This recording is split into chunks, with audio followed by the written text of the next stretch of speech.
tal? Bienvenidas y bienvenidos una vez más al Desfiladero. Yo soy Ezra Alcázar y como saben ya desde hace unas semanas empezamos con esta lucha electoral en nuestro país formalmente, con lo que hemos podido escuchar las propuestas de las distintas candidatas y candidatos y sobre todo dedicadas a la presidencia de la República. El día de hoy nos acompañan representantes de las tres candidaturas para discutir temas que yo he ido recuperando en estos días con militantes de cada una de esas candidaturas. Nos acompaña Braulio López Ochoa, coordinador de diputados de Movimiento Ciudadano, Jimena Molina, comisionada de Jóvenes Morena, Ciudad de México, y Edson Andrade, vocero de la campaña juvenil de Xóchitl Gálvez. Compañeros, compañera, bienvenidos al Desfiladero, al 11.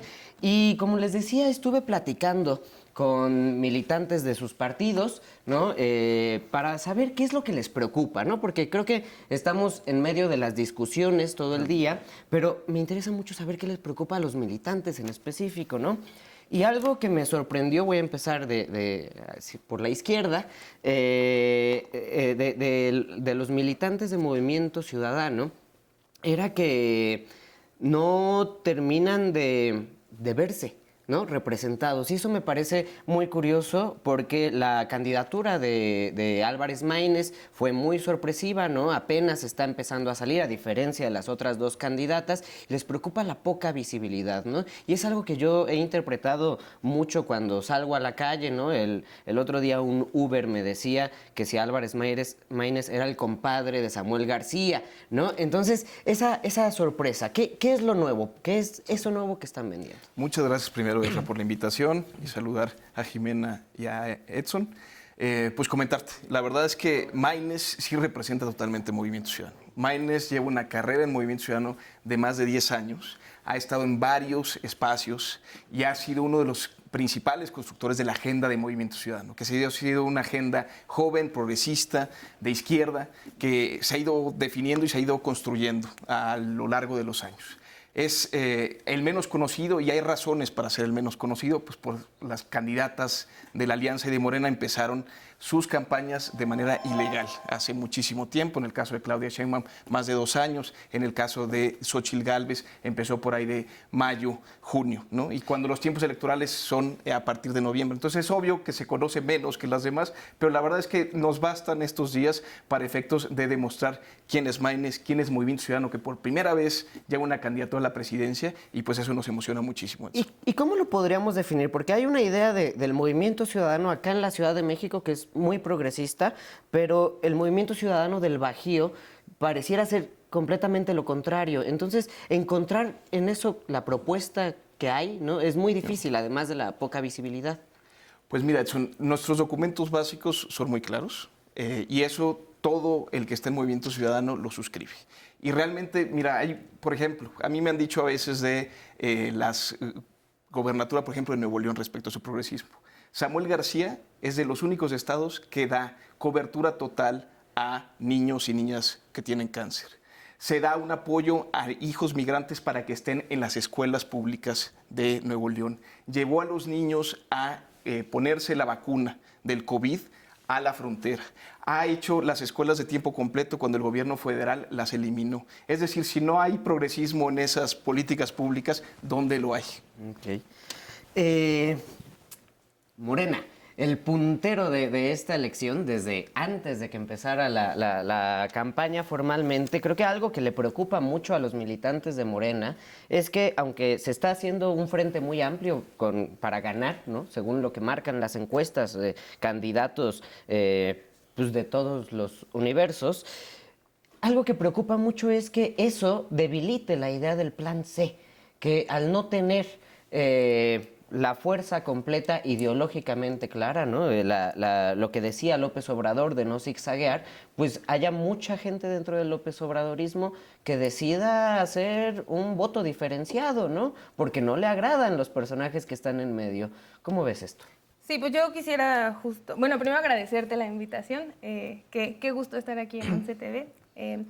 A ver, yo quisiera empezar justo aclarando en primer lugar pues que las incorporaciones que han venido procesándose al interior del movimiento pues son incorporaciones que responden a un movimiento popular, ¿no? Que busca no solamente ser una cámara de eco, que creo que en gran medida es algo que le ha pasado a Movimiento Ciudadano, sino que estamos hablando pues de un movimiento mucho más amplio, ¿no? O sea, finalmente llegamos a la presidencia con millones de votos y que estas incorporaciones pues son para seguir expandiendo la representación de la mayoría de las personas. En cuanto a la pérdida de la bruja ideológica, pues yo creo que eso es muy complicado. En primer lugar, pues porque tenemos a un dirigente político llamado Andrés Manuel López Obrador, que hoy en día sigue siendo el principal comunicador político, quien sigue marcando la agenda política del país y que tiene una dirección ideológica muy clara, ¿no? Y que además la doctora está retomando los principios de este obradorismo y añadiendo su propio toque, su propio sello, que es ambientalista, científico. Y yo creo que mientras la dirigencia tenga una claridad ideológica, como lo ha demostrado la doctora en sus 100 puntos del plan de gobierno, pues eso va a seguir siendo una realidad. Es que yo creo que sí, Claudia Sheinbaum lleva esa idea, ¿no? Sus 100 puntos creo que están allí, pero, no sé, el votante poblano dice, pues sí voy con Claudia Sheinbaum, pero a lo mejor este diputado no me encanta. ¿No eso pone en riesgo esa continuación, esa profundización de la 4T? Yo creo que es normal en un proceso político tan complejo que no todo el mundo se sienta 100% satisfecho, ¿no? Me parece lo más natural. Todo procesamiento político tiene implicaciones y costos.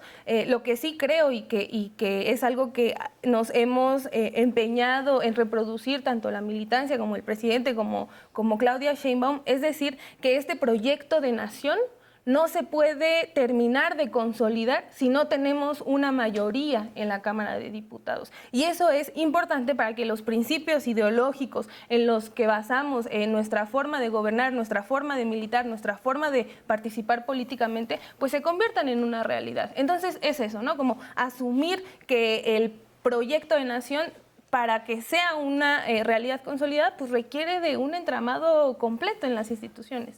No sé si van a salir convencidos los López Obradoristas que nos estén siguiendo. Xóchitl Gálvez, creo que tuvo un gran atino al poner sobre la mesa el tema de seguridad, ¿no? Un tema fundamental del que ya todos están hablando. Sin embargo, después de atinarle, las ocurrencias se fueron dando, ¿no? La megacárcel, después no megacárcel, después la Guardia Nacional. Y creo que algo que les está preocupando mucho, y se nota mucho también en las columnas políticas, y ella lo mencionaba hace un par de días, es que creo que ella está manteniendo sola su campaña, que está medio abandonada. Me falta ver un equipo que logre terminar de construir, por ejemplo, la propuesta de seguridad, ¿no? Y que no sea solamente estas ideas que ella va lanzando. ¿Cómo ves tú esto, ¿no? Ella decía ayer que por favor dejaran de promoverse los jefes de los partidos políticos y ayudaran a la campaña. ¿Cómo ves esta campaña de Xóchitl Gálvez? Mira, yo creo que si hay algo que no tiene la campaña de Xóchitl Gálvez son ocurrencias. Okay. Hablar de una ocurrencia en el tema de seguridad, pues incluso podría ser grosero para los mexicanos, considerando que en los últimos 5 años más de 180,000 personas han sido asesinadas, más de 70,000 han desaparecido, que vivimos una profunda crisis de inseguridad y mucha gente criticó el tema de la cárcel que propone Xóchitl Gálvez, pero al contrario, realmente, digo, si queremos frasear la propuesta de la cárcel en una sola frase, pues obviamente una megacárcel no convence a nadie, pero hay que meternos a ver realmente qué es lo que propone, ¿no? Qué es la propuesta del PRI, PAN y del PRD encabezada por nuestra candidata, justamente propone que dejemos ya de tener este sistema punitivo en el que la mayoría de las personas entran a las cárceles por robar comida, por robar artículos de primera necesidad y que realmente quienes estén adentro de las cárceles sean los sicarios, sean los que componen las filas del crimen organizado y demás. Una cárcel justamente que tenga todas las necesidades, todas las adecuaciones para pues mantener dentro a este tipo de delincuentes, ¿no?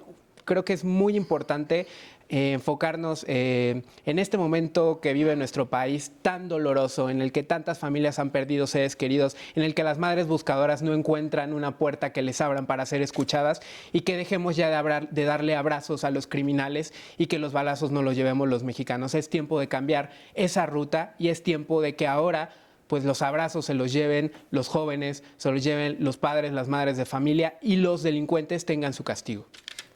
Me refería a ocurrencia, puesto que hay cárceles ya de máxima seguridad en nuestro país que al día de hoy no están llenas, ¿no? De hecho, las que están llenas son las otras, como bien mencionas, de criminales muy menores, las cárceles estatales, ¿no? Pero justamente en una propuesta de seguridad y poniendo al centro un tema tan importante, el cómo, es lo que no terminamos de descubrir, y eso me parece importante. ¿Quién está construyendo? ¿Cuál es el programa de seguridad que tiene Xóchitl Gálvez? El programa de seguridad es, de hecho, el punto número 1 dentro de la propuesta de nuestra candidata. Como te digo, es la prioridad a resolver en cuanto ella gane la presidencia de la República el 2 de junio. ¿Quién lo está construyendo? Pues lo está construyendo un equipo de expertos, equipo de personas que ya han estado en el ámbito de seguridad en otros gobiernos, también intelectuales, parte de la sociedad civil. Me queda completamente claro y estoy de acuerdo en lo que dices, en que muchas de las cárceles hoy sufren hacinamientos por delitos menores, pero justamente uno de los ejemplos más claros que tenemos, ¿no? Por ejemplo, las cárceles de máxima seguridad no son tan seguras. Ahí está cuando escapó, por ejemplo, el Chapo, ¿no? Tenemos que replantearnos realmente. Claro, pero ¿de qué estamos hablando? De un sistema, en este caso penitenciario, corrompido, ¿no? Y digo, obviamente el tema de terminar con la corrupción no es tan fácil, ni se resuelve con una ocurrencia como López Obrador quiso hacerlo ver, porque de haber sido así ya lo hubiera resuelto al día de hoy. Hoy no tendríamos corrupción, y creo que si hoy nuestro país adolece de algo, es de la corrupción, ¿no? Entonces lo vamos a hacer con propuestas técnicas, bien fundamentadas, y sobre todo dándole recursos, por ejemplo, al sistema penitenciario para que tenga personal que no se deje corromper. ¿Puedo decir algo, Rafael? Adelante, A mí yo encuentro un patrón entre los opinadores que se presentan en las mesas representando a Xóchitl Gálvez, y es que a la hora de que se les preguntan los cómo, no lo saben. Y me refiero incluso a Rubén Moreira en Televisa la semana pasada, en el que dice, tenemos 15 puntos de seguridad muy articulados, pero te voy a decir uno, vamos a combatir directamente al crimen organizado. O sea, gravísimo. De entrada, porque esa es la estrategia de Felipe Calderón, pues que nos llevó a tener el nivel de homicidios y la alza de homicidios durante ese sexenio, ¿no? Entonces, aunque se llene la boca a los representantes de Xóchitl Gálvez de que hay una propuesta de seguridad, simplemente no la hay. Hay ocurrencias que están desarticuladas, que son improvisadas, y que es cada vez más obvio, porque ningún representante que yo he escuchado en medios de comunicación es capaz de decir los cómo. Y además con contradicciones importantes, como decir alto a la militarización, pero los militares tienen que estar en las calles haciendo labores de seguridad, ¿no? Entonces, no quisiera que eso pasara desapercibido, porque pues, es la columna vertebral discursiva de la alianza del PRIAN. Mira, si me lo permites, te voy a decir uno de los cómo más importantes y fundamentales. Si hoy el crimen organizado tiene el nivel de poder que tiene en el territorio mexicano, justamente es porque nadie se ha encargado de desarticularlos financieramente.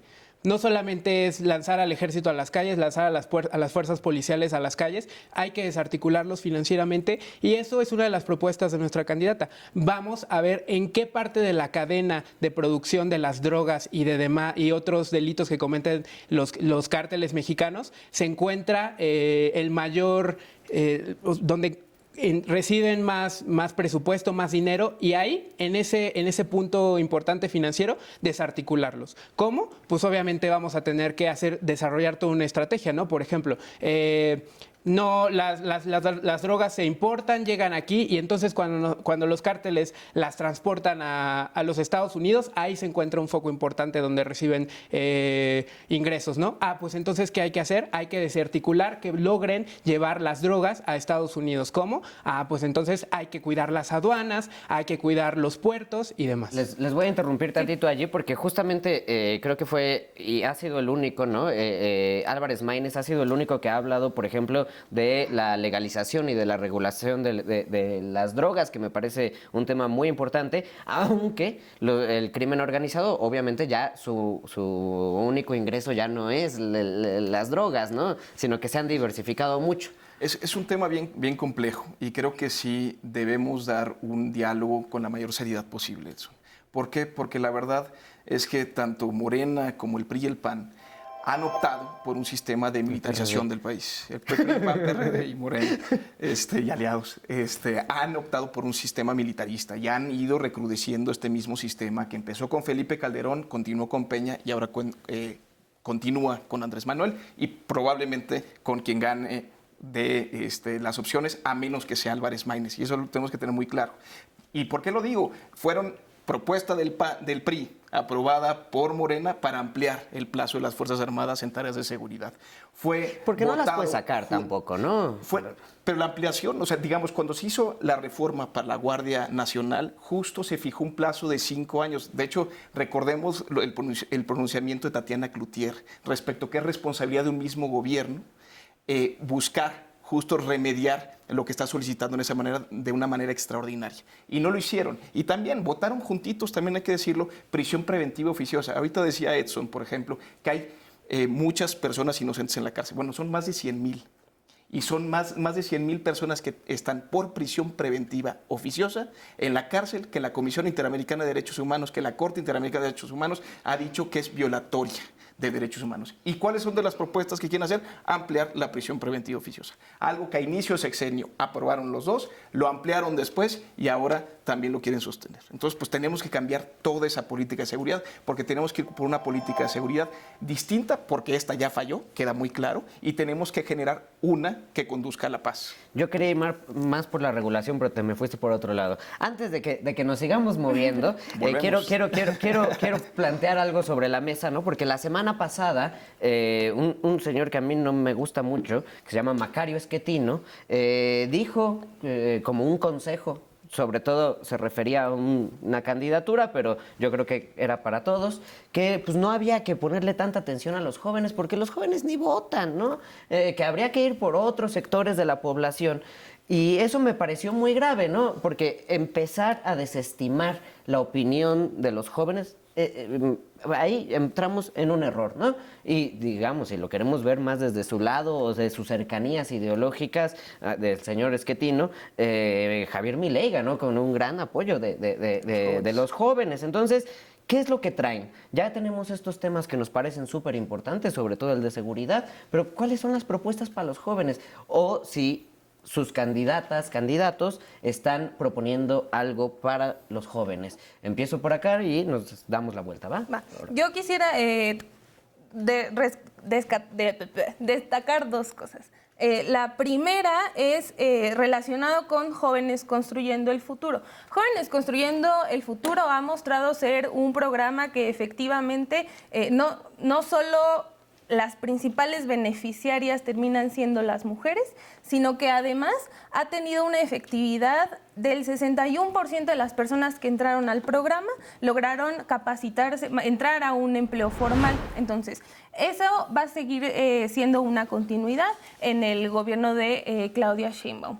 ¿Qué otra cosa veo también? Veo también en términos de agenda feminista, que es una agenda que además nos interpela particularmente, diría yo, que a las mujeres jóvenes, también veo mucha claridad respecto a eso, ¿no? Veo una apuesta por el Sistema Nacional de Cuidados, veo también una claridad de agenda en cuanto a prevención de la violencia, en cuanto a combatir la impunidad en casos de violencia de género y que además ha tenido resultados esa estrategia aquí en la Ciudad de México.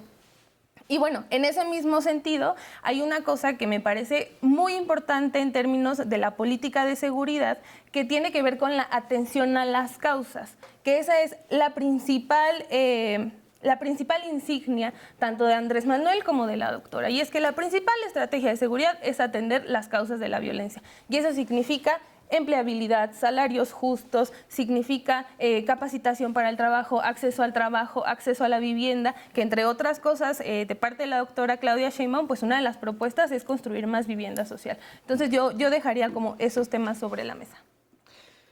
Edson, fíjate que me pareció muy interesante porque el otro día Cayetana Álvarez justamente hacía un llamado a los jóvenes, ¿no? Pero una de las propuestas que he escuchado por parte del PRI es una especie de apoyo económico para que inicien, PRI, PAN, PRD, por la alianza, para que inicien, ¿no? Como diferenciando y tengan sus negocios y todo eso, pero se contradice un poco con lo que planteaba Cayetana a esos jóvenes rebeldes, que pues otra vez es el padre Estado que viene y te da dinero, ¿no? ¿Cómo ves? ¿Qué propuestas traen para los jóvenes? A ver, para empezar, los jóvenes somos muy importantes en este país, somos el 30% de la población nacional y sin duda nos descuidaron completamente en estos 6 años y no solo eso, sino que nos lanzaron de facto a la ola de violencia, ¿no? Justamente quiero recuperar lo que dice Jimena, porque Jóvenes Construyendo el Futuro ha servido para desviar 170 millones de pesos, para eso ha servido. Los jóvenes sin duda queremos apoyo, sí. No queremos que nos den todo en las manos. Queremos emprender. Sabemos que el modelo laboral en todo el mundo después de la pandemia ha cambiado. Hoy los trabajos que tenemos los jóvenes no son convencionales. Y justamente nosotros tenemos esta inquietud de emprender, formar nosotros las fuentes de trabajo. Y sí, nuestra candidata Xochitl Gálvez le apuesta a que los jóvenes emprendamos, pero de una manera inteligente, de una manera bien articulada. Ahora, una de las propuestas más importantes de nuestra candidata justo es la vivienda social. Y me gustaría rescatar también algo que dijo Jimena. A mí me sorprende demasiado que Claudia Sheinbaum hoy se levante diciendo que va a promover la vivienda social, cuando fue ella aquí en sus 4 años de gobierno la que firmó un convenio con Airbnb sin ningún estudio de mitigación antes de hacerlo y que de facto hizo que 20,000 familias cada año se vean desplazadas de la ciudad por el tema de la gentrificación, sobre todo en las zonas céntricas de nuestra ciudad. Entonces, hoy los jóvenes capitalinos, nosotros, los que vivimos aquí, sufrimos sin duda una crisis de vivienda y una crisis de gentrificación sin precedentes a causa de la doctora Claudia Sheinbaum. ¿Y qué es lo que vamos a hacer? Xochitl Gálvez justamente va a incentivar esta creación de vivienda social, pero creación de vivienda social de verdad, no como la que quisieron poner aquí en la Ciudad de México con el plan de regeneración urbana, que al día de hoy no sabemos a quién se vendieron esas viviendas. No nos va a sorprender si el día de mañana descubrimos que están en manos de políticos, ¿no? Entonces, va a haber mayores apoyos. Como los del cártel inmobiliario. Sí, hay un cártel inmobiliario en la Ciudad de México que encabeza el gobierno de la Ciudad de México, Claudia Sheinbaum, Carlos Ulloa, la CEDUBI. Entonces, porque los principales beneficiarios fueron los exalcaldes panistas. Mira, yo te puedo dar los datos concisos de cuáles fueron las consecuencias de ese convenio firmado por Claudia Sheinbaum. Y justamente, a ver, paréntesis rápido, pero si hoy por alguien pasan los permisos de construcción y las verificaciones, es por el gobierno de la Ciudad de México. Entonces, nos vamos justamente a enfocar en la creación de vivienda social para todos los jóvenes. Que termine para... Sí, ahora sí. Pues se supone que su campo de trabajo son los jóvenes, ¿no? ¿Qué traen para los jóvenes? Totalmente, Edson. Fíjate, la verdad es que los jóvenes en México están condenados a la incertidumbre. Y así hay que decirlo con toda claridad. No sabes si vas a tener una casa. No sabes si vas a tener una pensión. Los derechos laborales están muy debilitados. No sabes si quieres tener hijos o no por las circunstancias del medio ambiente, del agua, cómo van a estar. Tenemos que ir justo debatiendo cada uno de estos temas y cambiar esta posibilidad. O sea, creo que lo que tenemos que hacer es hacer conscientes a las personas que pueden tomar el mando desde hoy, que no se tienen que esperar a tener 50, 60 años para decir qué dejamos de hacer, sino desde hoy cómo nos comprometemos. Y eso convoca movimiento ciudadano, convoca el talento, convoca la juventud, convoca justo a un país distinto que se puede generar desde ya. Y en eso estamos trabajando. Y nos dicen que los jóvenes no participan. Pues bueno, Samuel García, del 8% a ganar la elección, fue apoyado por jóvenes. Enrique Alfaro, del 2% a ganar la elección fue con el apoyo juvenil. Entonces se puede construir distinto y eso estamos haciendo, convocando a ellos. Como les había dicho, este programa es súper breve, se nos está acabando el tiempo y pues queda tiempo para una rondita en donde echen su conclusión, qué les falta, qué les sobra de este inicio de campaña. Otra vez arrancamos con Jime, pasamos con Edson y nos venimos acá con Braulio, ¿te parece? Va.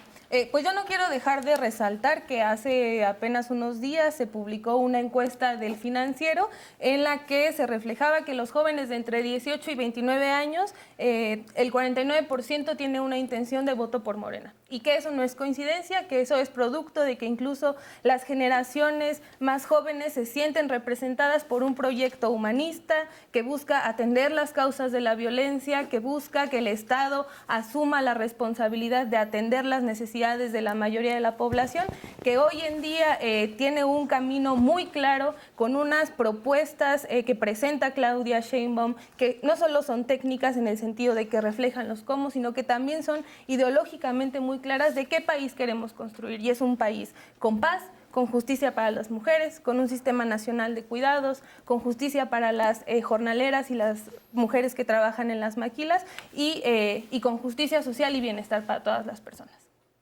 Edson.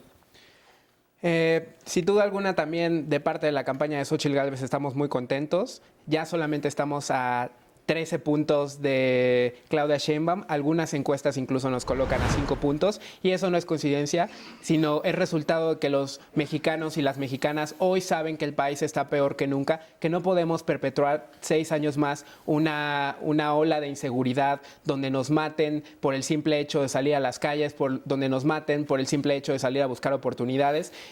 Xóchitl Gálvez va a llegar y va a llegar de la mano de todos, sin olvidarse de nadie.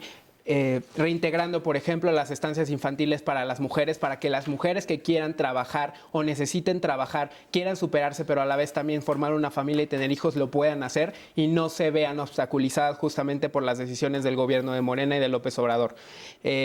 Tenemos una apuesta también para los jóvenes. Los jóvenes van a poder emprender, van a poder desarrollarse, van a poder seguir educándose y sobre todo van a poder tomar el futuro en sus manos sin depender de nadie. Van a poder acceder a una vivienda digna, justa, asequible y sobre todo, lo más importante, se van a acabar los abrazos para los criminales, los balazos van a dejar de ser para los mexicanos y vamos a recuperar el país. Porque si algo quedó claro en estos 6 años es que Morena busca entregarle por completo y de facto nuestro país al crimen organizado, a los cárteles de la droga mexicana. Nosotros no vamos a permitir eso. Vamos a volver a retomar las riendas de este país, va a volver a ser de nosotros y vamos a poder salir libres y seguros. Pero otra vez un combate frontal con el narcotráfico, que al final de cuentas también son mexicanos, digamos. Como ya te dije, vamos a tener una estrategia técnica, vamos a ver en qué parte de la cadena de los cárteles mexicanos se encuentra el mayor foco de financiamiento para desintegrarlo y entonces cuando estén débiles, sin recursos, sin financiamiento, las fuerzas policíacas los puedan enfrentar. Follow the money. Lo primero que hay que decir es que las campañas apenas empezaron el 1 de marzo, ¿no? Las otras campañas fueron ilegales. Gastaron recursos públicos a diestra y siniestra y eso creo que es muy penoso y que además se basa en una campaña ilegal quien quiera llegar a la presidencia de la República, creo que es terrible. Más allá de eso, son sumamente aburridas y la gente lo percibe, te lo dice, ya están hasta el gorro, de verdad, de cómo han estado. Y tercero, pues sí, debaten fantasías. Unos te dicen, estamos en Dinamarca, todo va excelente. Y otros te dicen, estamos en Venezuela y esto se está yendo al carajo. Y ninguna de los dos. La mayoría de los mexicanos justo no pensamos que esas fantasías están presentes, sino que se puede construir otro país, se puede construir en otras circunstancias y en eso está trabajando Movimiento Ciudadano. En eso, por eso estamos con Maynes, por eso está Movimiento Ciudadano por primera vez en la boleta presidencial.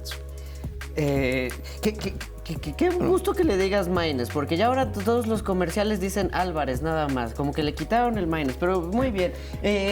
Compañeros, muchas gracias. Me parece muy interesante esto que dicen de la juventud. Yo no termino todavía de identificarlo, ¿no? Además, cuando uno se pone a ver las listas de diputados, senadores, los plurinominales, hay como una gerontocracia política difícil de quitar en todos lados, ¿no? Pero bueno, seguiremos hablando. Muchas gracias, Edson. Muchas gracias, Jimena. Muchas gracias, Braulio. Esto fue El Desfiladero. Nos vemos la próxima semana.